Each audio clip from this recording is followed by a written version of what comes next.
ночам звучит надрывный кашель. Старенькая женщина слегла. Много лет она в квартире нашей одиноко в комнате жила. Письма были, только очень редко.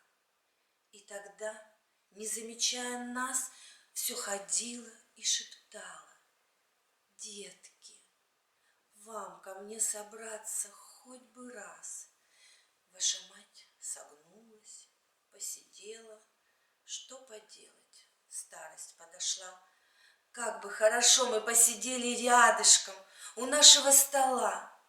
Вы под этот стол пешком ходили, в праздник пели песни до зари. А сейчас уехали, уплыли, улетели. Вот и собери.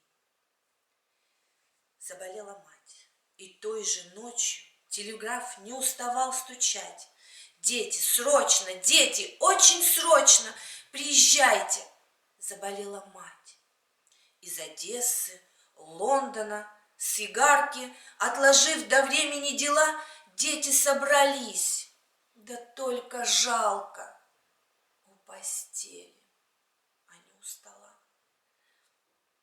Гладили морщинистую руку, мягкую серебряную прядь. Почему же дали вы разлуке так надолго между вами встать? Неужели только телеграммы привели вас к скорым поездам? Слушайте, пока у вас есть мамы, приезжайте к ним без телеграмм.